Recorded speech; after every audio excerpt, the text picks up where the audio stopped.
Welcome back to another episode of the Brawn Body Podcast. Today I'm joined by Justin Lienhard.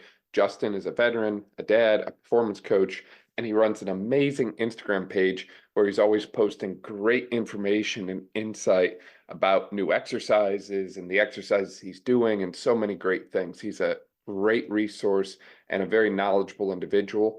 Today, Justin and I are going to be covering a lot of different topics. We talk about sprinting, we talk about exercises, we talk about programming considerations. We cover a lot of ground in a short amount of time.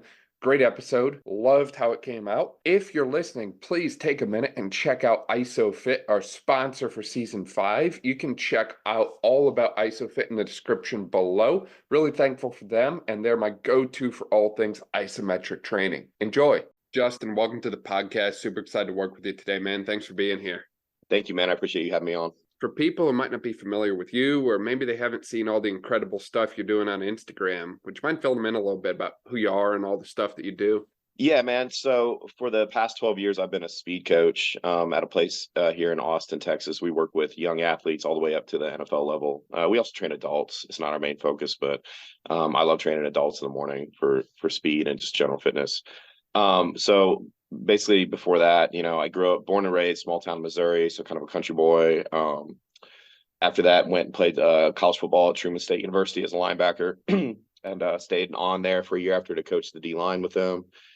Then after that, man, I was a young kid, didn't really know what I wanted to do. So kind of went out to San Diego as a personal trainer and a bouncer for a few years, and then learned a lot out there about training. So I got a degree in exercise science, and when I got out of college, I thought I knew everything there was to know about training, and I didn't know a thing.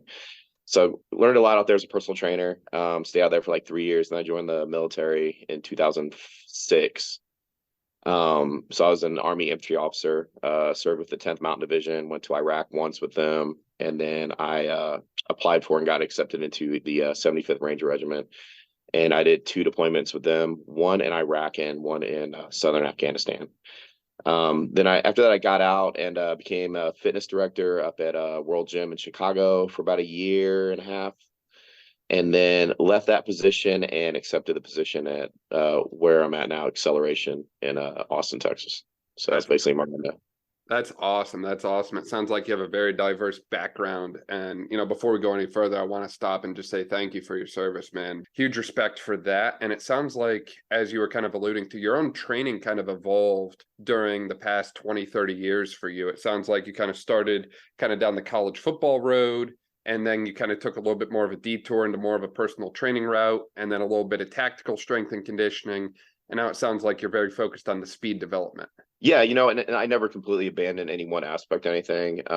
I see a lot of comments on here and a lot of people posting stuff that they're exactly where I was 20 years ago, so I really feel for them. Like, I'm like, I try not to take the approach like, oh, I know so much more than this guy. I can just see a lot of me and them 20 years ago, like a very purist, thinking that all you need was squat, deadlift, and bench, scoffing at some of the other forms of training that I hadn't attempted at that time, like things like TRX training, Pilates, bar, yoga, things that the big macho guys kind of look down on. Like I was where they were, kind of an elitist, hey, all you need to do is squat kind of thing. And then, just over the years, man, trying stuff. And then I just decided, I made a conscious choice just to never close my mind to anything until I tried it. Approach everything with an open mind. And then not to jump from one philosophy to the next, but, kind of like Bruce, I'm not trying to compare myself to Bruce Lee, first of all, but, he didn't, he wanted people to stop fighting about which form of martial arts was better and just kind of incorporate the best aspects of each. And that's kind of what I try to do with my training, is just like pick things from each form of training that I love and just incorporate them into my working out. And just because one thing is great does not mean another thing is bad, Right. It kind of creates a more well-rounded athlete or individual, really. To your point, if you become hyper-specialized in, say, like bench, squat, deadlift, and you miss some of those basic calisthenics, general physical prep movement things, then, I'd imagine in 5-10 years, you're probably going to have a few regrets about that training style, right? Like it takes a toll on you. And if you don't hit those basic movement minimums of like, hey, like, moving in different planes and just having good body control and overall mobility, then it's going to catch up to you eventually. We were looking at some of my deadlift videos earlier, and we picked up on, on my left knee, I always straighten and lock it out when I deadlift, but my right knee, I actually lock it and then it unlocks. So when I'm at the top with the bar, my knee is still bent on the right, but it's straight on the left. And it's like, you pick up on those little things, and it's like, if I don't get that in check, in 10 years, I might be regretting it. So finding ways to kind of correct things early on, I guess. And as I hate the term, but as an influencer, I think people expect you to be perfect and have no issues and not be working on things, like have perfected the art. And I haven't perfected anything. I got my own issues. I got stuff I'm trying to work through. I got a lot of injuries from not training well in the past. I still don't probably train optimally. Like, I probably know I should do some things different.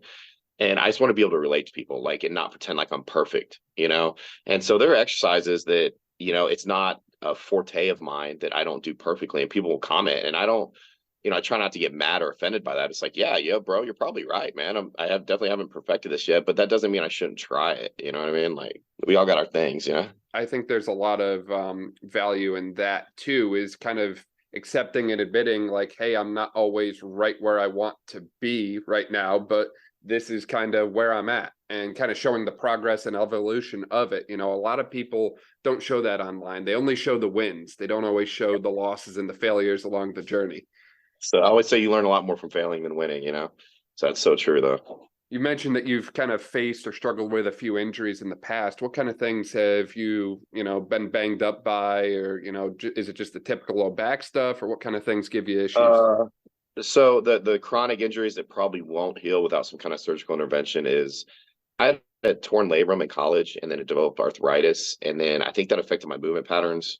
And I'm pretty sure I tore 2 rotator cuff muscles. I don't know. I haven't had an MRI, but, I'm going to need to get surgery on that before I can go back to being fully capable again. And I'm just putting it off because it's a major surgery. But so just, improper training in the past combined with impingement from arthritis when I was younger. I'm also 90% sure I have a torn meniscus, and it's like a flap tear, I'm pretty sure. And every once in a while it'll flare up. I have to be really careful with it because I feel like if it moves in there, then I become limited for a couple of weeks. But for the most part, with proper and deliberate movement patterning, I can kind of work with that. Other than that, I have a C7 issue from, I just think, having a heavy barbell on my back for years. And that caused a lot of atrophy on my left side that took a long time to come back, and it never fully came back. And then on top of that, I can't extend my left elbow fully because of injury while in the military, and it caused bone growth and some nerve damage. So, I'm old and I've got my old man injuries, and I'm not going to pretend like I don't. Because I think a lot of people think if they get hurt, then all of a sudden it's like, oh, well, you must be training the wrong way. It's like, no, stuff happens, man, and I probably was training the wrong way, maybe, back in the day, and maybe still a little bit now. Like, it's a process, and I'm working through it with people. You know what I mean? So. Yeah, definitely. And it sounds like just because you've got some things wrong from a structural standpoint, it's not impacting you that much functionally. You're finding a way to continue to press forward instead of just letting those things limit you. And, to your point as well, some of that stuff just kind of happens, and maybe we were training correctly, maybe we weren't training correctly, but at the end of the day, what even is training correctly, right? Like, what I define it as is probably different than what you define it as, and the next person's probably got a different definition than both of us, and someone else is probably out there saying like, hey Dan, I see you deadlifting sumo, and that's not the way to do it, right? So it's one of those tough areas. Like, we don't even know what training correctly is. So to your point, I don't think we can really avoid all of those injuries, and I think the important thing is just finding a way to continue to persevere and press forward and maintain function, even though the structure might not hold up. Yeah, so I'm big about there's times to push through things, and there's times to flow like water, right? Right. Sometimes you just have to accept the fact sometimes that you may never be able to do this one thing again. And you can either just bemoan that or fight a losing battle against that, or find a way to work around it. And then maybe one day you'll be able to do it. But if you can't, then, paraplegics, man, they're never going to walk again. And, some of those, they don't let that stop them. They find a way to work through things. And I just try not to be a purist and say something's either right or wrong. I try to look and say, hey, what are the benefits and drawbacks of this? Is this suitable for me? Like, look at the subtleties and the complexities of everything in life, not just fitness. And so when people get on here and they say, hey, that's the wrong way to do something, that kind of rubs me the wrong way because, like, very rarely is some way the wrong way. Maybe that's not the optimal way for their purpose, but everyone has their own path in fitness, and you got to let people find that path, and like sumo is great for some people. It's not great for me because it doesn't fit my body type. That doesn't mean I don't appreciate the benefits of sumo deadlifting. You know what I mean? Like, Yeah. I don't understand how somebody's like, this is the wrong way, this is the right way. That's so like just concrete in their thought process. It seems like everyone seems to think they have all the answers in today's day and age. Yeah. And it certainly sounds like you're kind of in a state of life where you're more open-minded and you're willing to kind of accept what you don't know, recognize what you do know, and kind of evolve your own approach as you kind of learn throughout life, really. I mean, how do you think you're going to learn if you already think you know everything? Do you know what I Right. mean? Like, I just don't understand that. Like, first of all, you have to sit down and I think the hardest part in life that some people get to is it usually happens in like your late 20s, early 30s, is you start to realize how much you don't know, if you're lucky. And when that happens, then you could really start to learn, because then you actually start to pursue knowledge with an open mind and start to look at things and not be as critical, but be open to learning something from people, you know? Right, right. So you kind of mentioned earlier that you did that throughout your training and you kind of opened your mind, started to dabble in different kind of training approaches there. What did you learn from different training approaches, or was there anything that kind of surprised you as you switched from like, maybe a barbell heavy to like more of a movement flow type thing or that sort of thing? I started to appreciate early on, like the benefits of leverage and lever length and how you can make something extremely hard just by manipulating certain factors. It's not just always the weight that you're picking up. It's how you pick it up or how you move your body. If you make the lever long enough, you can put tension on a muscle that's probably as high as anything you're going to lift in the gym. And so that's when I started to really appreciate the TRX and the Pilates and the yoga and the bar. It's like, man, some of these movements that these people are doing are very difficult. And I'm not going to completely embrace bar, but I can pull from that in my own workouts. And then it just gives you so much more in your toolbox. I'm always trying to increase my toolbox. Like, people see me doing these novel exercises. That doesn't mean I think they're superior to the basics. But if for some reason you can't do the basics or the basics hurt, I want you to have a toolkit to be like, well, I can't bench press, so I guess I'm just not working out today. Where there's 1,000 different things you can do instead of bench press. And I love the bench press. Just because you don't see me bench pressing a lot doesn't mean I don't love bench press. It's like, it's a very valuable exercise, but it's far from the only thing. It keeps training exciting and interesting. I think Yeah. people kind of forget that, fitness can be a lifestyle change. It can be a life sentence. And if you just go into the gym and you do the same thing every single day over and over and over again, eventually it starts to wear on you and it might get a little boring. So keeping it entertaining, for lack of a better way to put it, and mixing some new things in and trying new things and finding out, hey, maybe I suck at this, but that's okay. I'm going to get better at it. That's the kind of thing that keeps you engaged in it. And I think that's the kind of stuff that'll move the needle forward for you in your training. Yeah, man. So like, I actually work with a lot of powerlifters, right? And there's a type of personality where they can just focus on the big three for 20 years and be totally happy with that. And they delve a lot of times, the powerlifters, these really smart analytical dudes, and they'll dive into the minutia of a squat or a bench press. Like, and before I started working with these guys, I didn't fully appreciate how complex a bench press was in competition. And they're fine. They're happy doing those three. And if that makes you happy, that's better than not doing anything at all.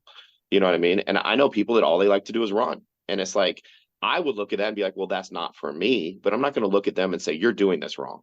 Right. You know what I mean? It's like, well, that's better than not doing anything at all, but if they come to me and they start complaining about injuries, it's like, well, if you're asking my opinion, let's maybe delve into your form of training and let's add some variety. You know what I mean? But if you don't ask my opinion, just go run, man. I mean, if it's you, you do you, right? Right. Exactly. Do what makes you happy at the end of the day. It sounds like from a career standpoint, you've kind of evolved and you found yourself in the speed training type of setting down in Texas lately.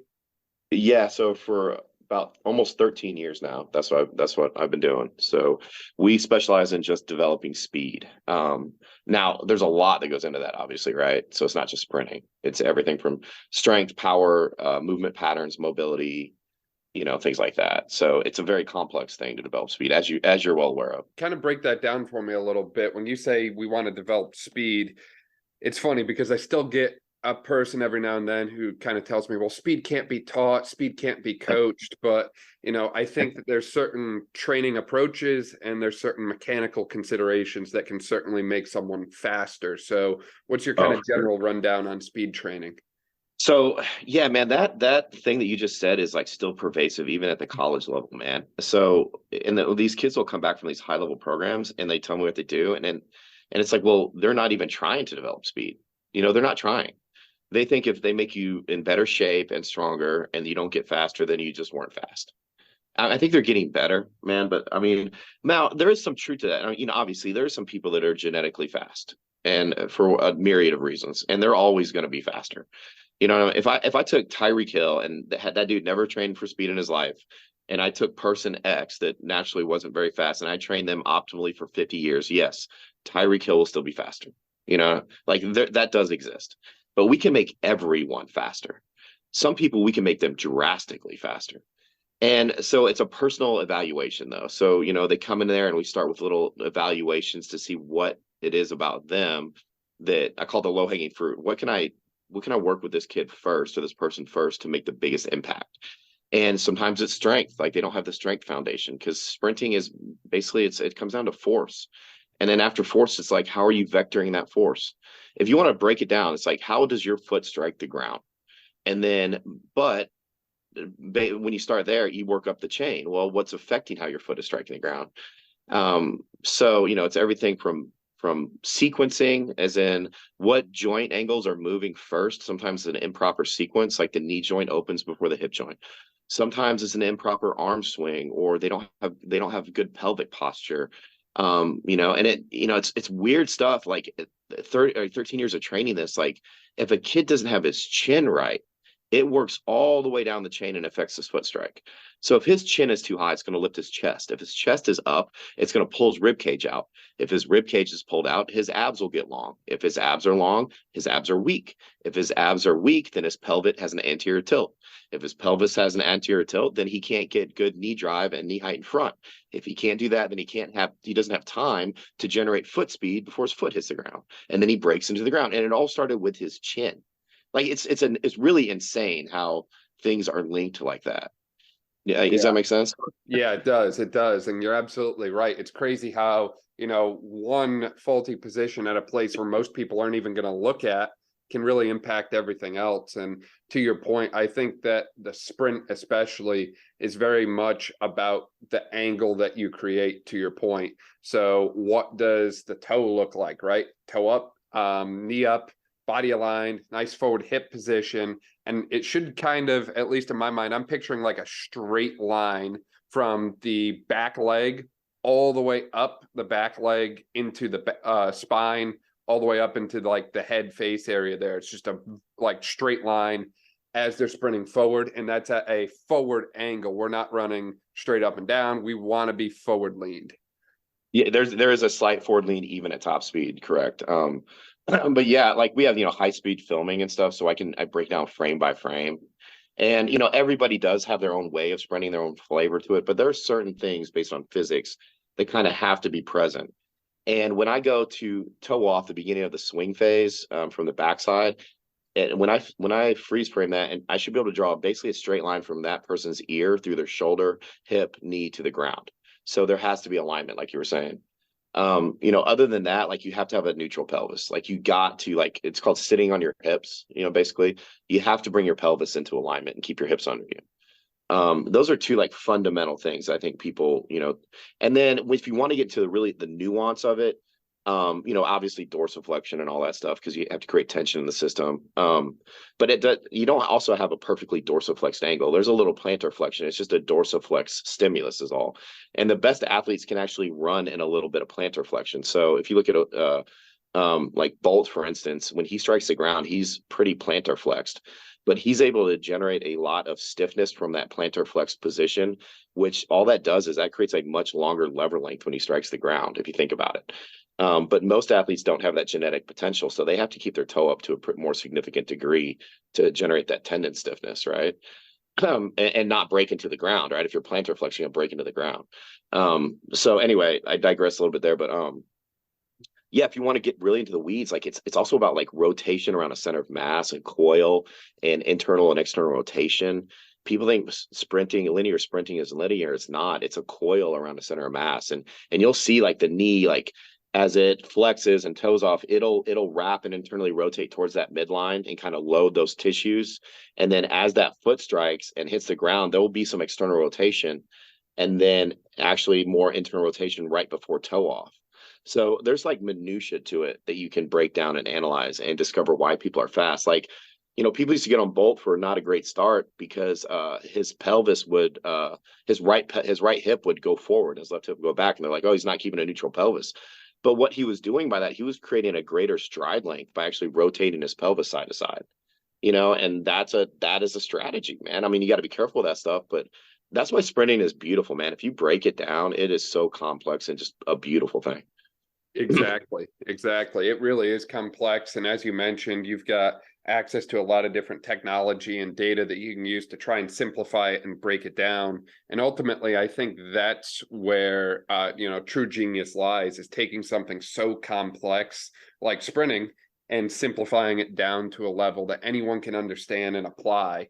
So when it comes to some of these different movement deficits or sprinting deficits that you mentioned, do you have any kind of go-to drills or correctives that you like to go to for that? And calf stretch or hamstring stretch? Like, I think everyone kind of gets to the point where they recognize, hey, we have to have good tissue length and there has to be a strength piece, but we need to also have like carryover of movement into our specific activity, in this case, sprinting, right? Yeah, I mean, there is a minimal amount of strength that you're going to need, right? And there's a minimal amount of mobility. Like there's a point where like, hey, if you don't have this baseline, you're going to struggle. Now, after you reach that, you don't need to deadlift 700 pounds, and you don't need to pull your foot up over your head. You know what I mean? After that kind of stuff does very little for you. But it's also like positional strength. So one of the tests I do with kids is like, can you be on the ball of your foot and stand on one leg with a perfectly straight leg? You can even use something for balancing. Do you have that strength to get a perfectly extended leg on the ball of your foot?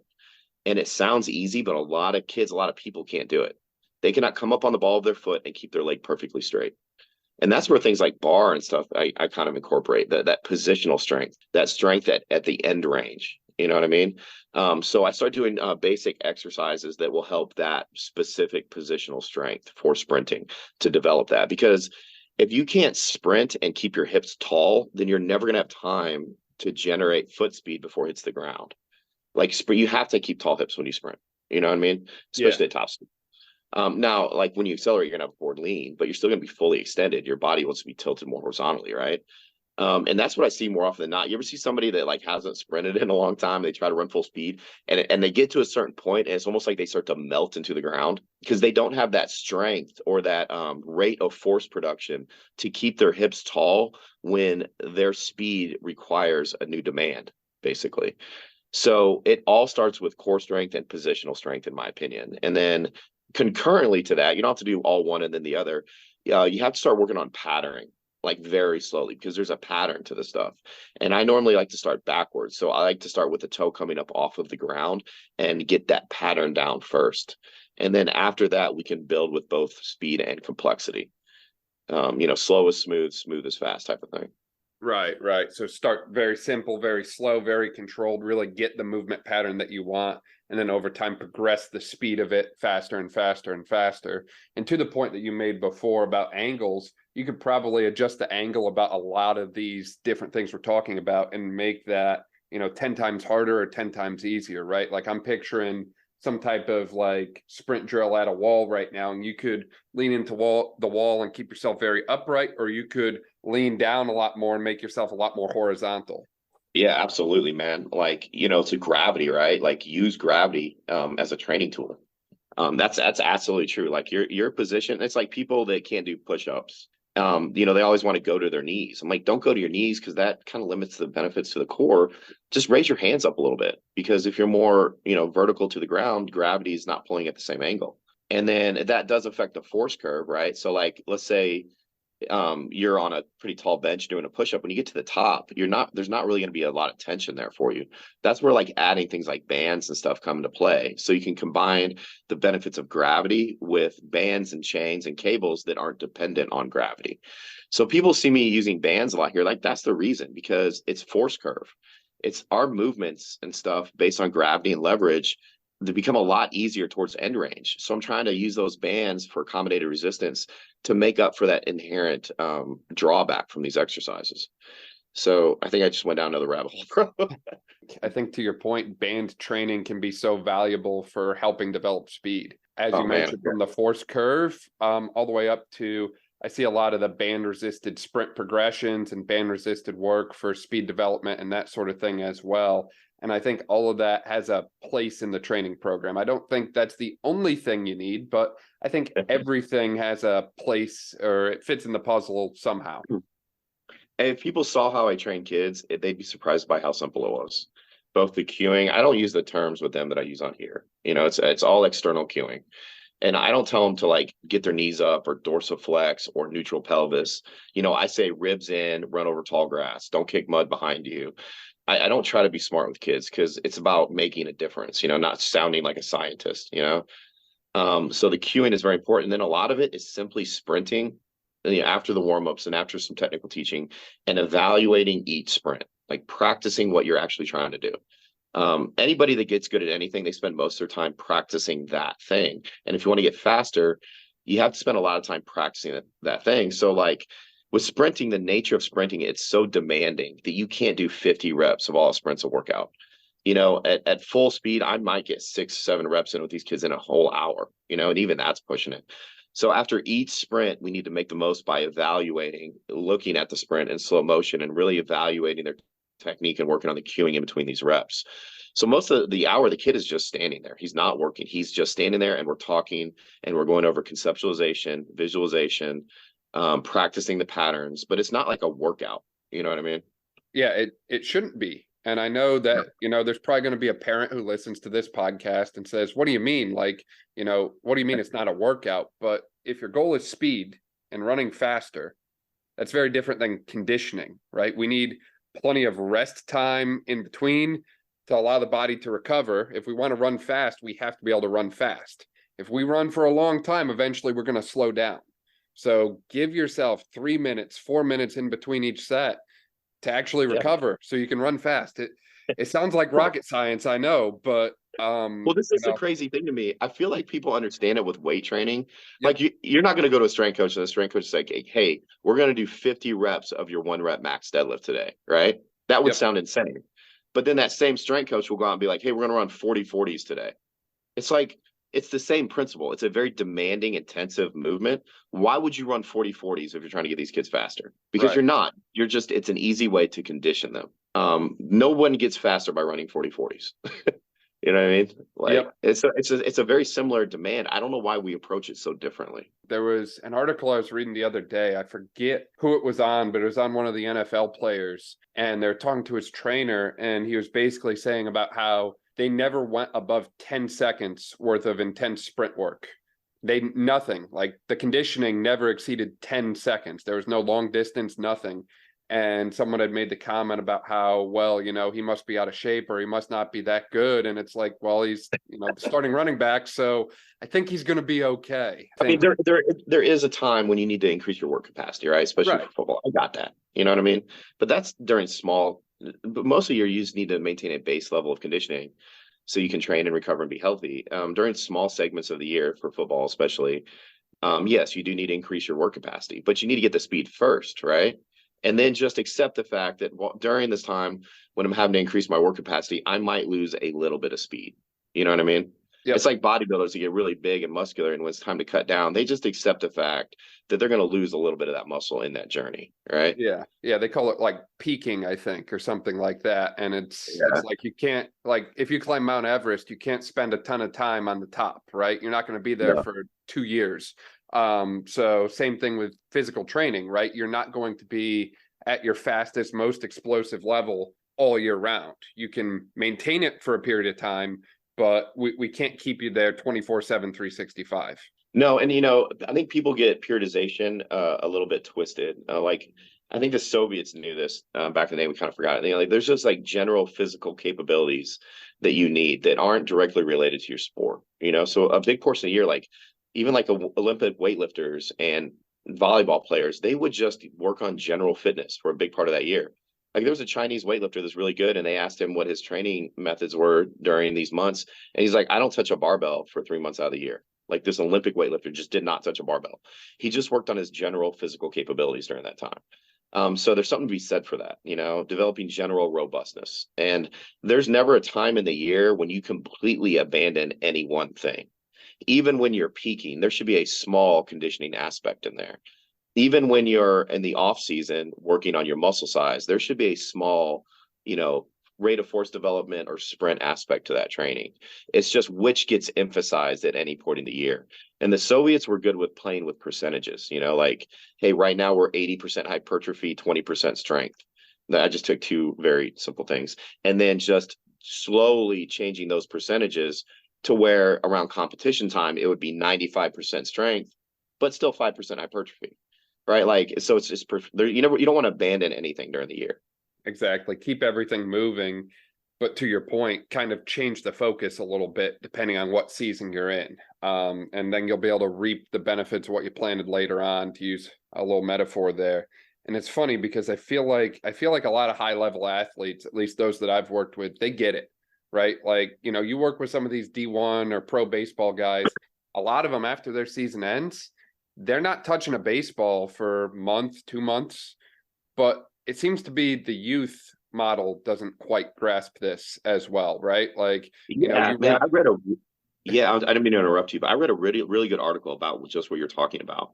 Is we are so focused now in esports on specialization and sports skill, and not just general physical development. And I actually see that in my kids.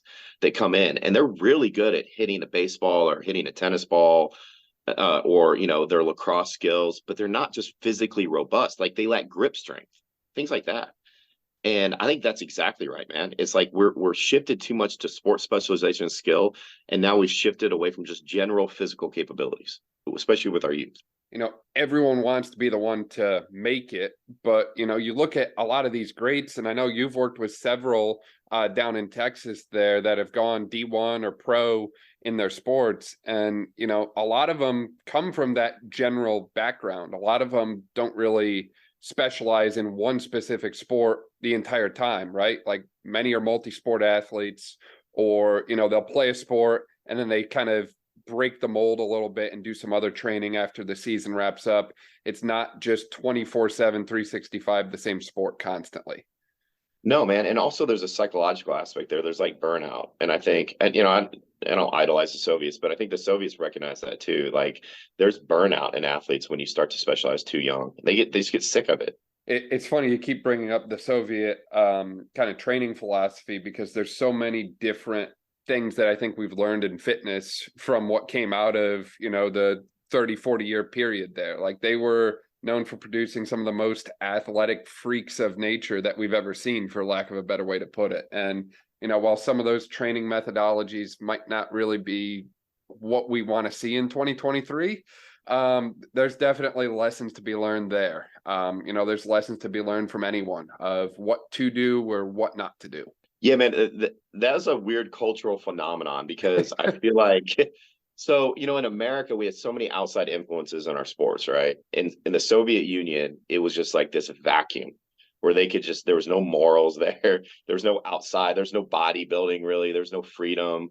And they could just take things and just completely delve into the science.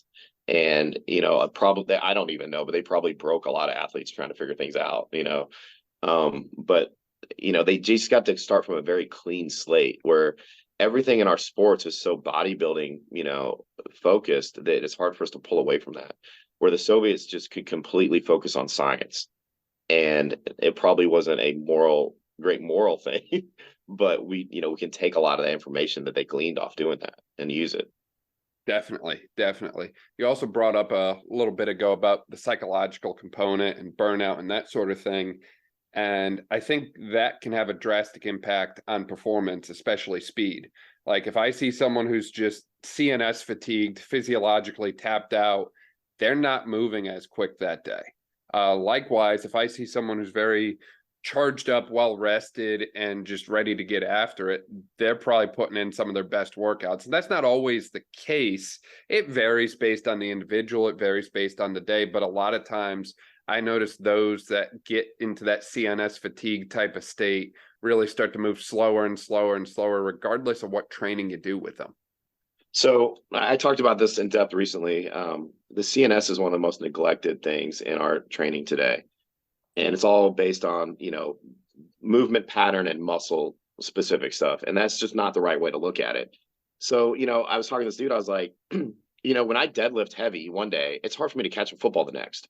Not because of my muscles, it's hard for me to track an object because the deadlift is so CNS demanding that it affects my performance for days in all aspects.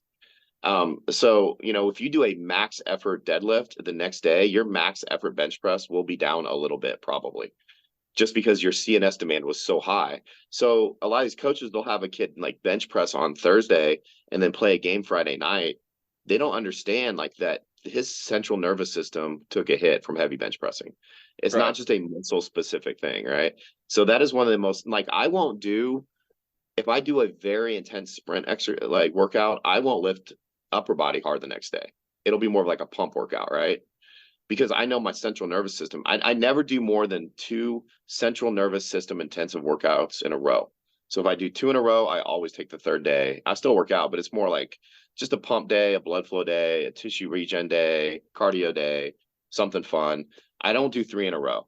Every once in a while I'll experiment with it, but 3 days in a row of CNF, like fast sprints, heavy legs, heavy arms, day after day, 3 days in a row, I'm fried for a week. And here's the thing, the more advanced you get, the more susceptible you are to it because your central nervous system becomes a more powerful driver. If I take a youth athlete, like a young kid, this is what messes people up. I can literally have that kid squat every single day and they won't ever probably overtrain because their nervous system hasn't developed to the point yet where they can even activate or innervate that many fibers. So the more advanced you are, the less you should train and the less you can train.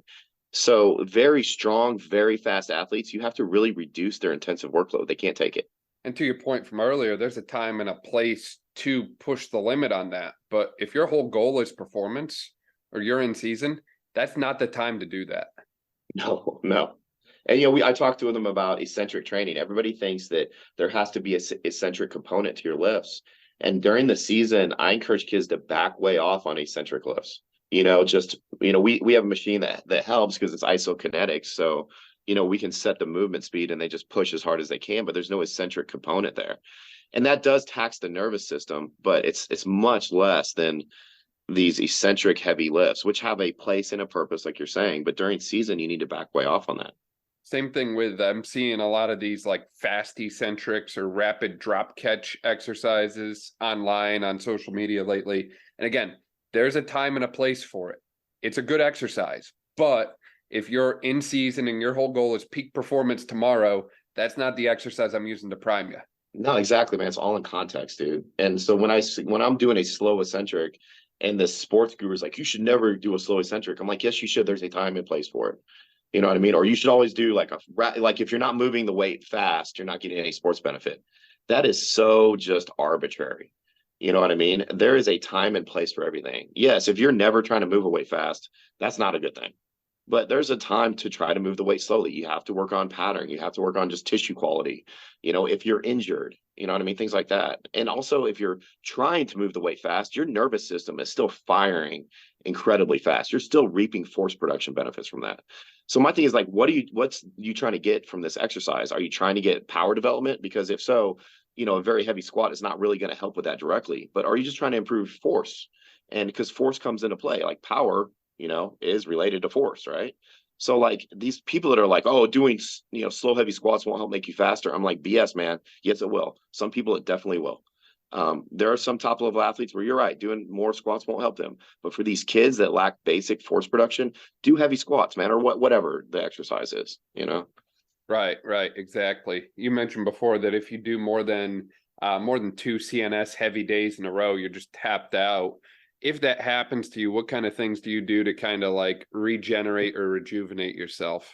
That's a great question, man. So, you know, I this is arbitrary, but I separate things from intensive to extensive. Like intensive is like an all-out broad jump or something, right? Extensive is something like hopping and skipping, something that you could probably do for an hour, and when you leave the gym, you're not totally fried. So on those days, then I'll do a lot more of my drills that, when I'm done with that drill, I don't feel completely exhausted. So I still get that bounce benefit, that tendon quality and stiffness. Like you need stiff tendons, right? Healthy tendons, but stiff tendons, right? And then I'll do like a blood flow work. Like I'll do like bike intervals where I'll like spin hard for 30 seconds, then a 2-minute rest where I spin easy. And then I work on my hip mobility, maybe a little bit of core strength, things like that, to when I leave the gym. This is what my rule of thumb is. On those days, I want to leave the gym feeling better than when I got there. Like I'm ready to go work out, right? Right. Like that's my definition of a regen workout. Yeah, kind of like a repriming almost. I like it. Yeah. I like it. Still moving, still breaking the sweat, but yeah. And to your point, it's okay to leave the gym and feel better afterwards. You don't have to knock yourself down to the ground every single workout. Like, there's a time and a place to spin the wheels and absolutely smoke yourself, but that doesn't have to be an everyday thing. Well, it's so hard to get through people's heads sometimes, man. Yeah, I'm still kind of learning it myself. I struggle too, bro. I got it. Yeah. It's one of those things I got looking back not too long ago, and I started to see the stuff I could do in college.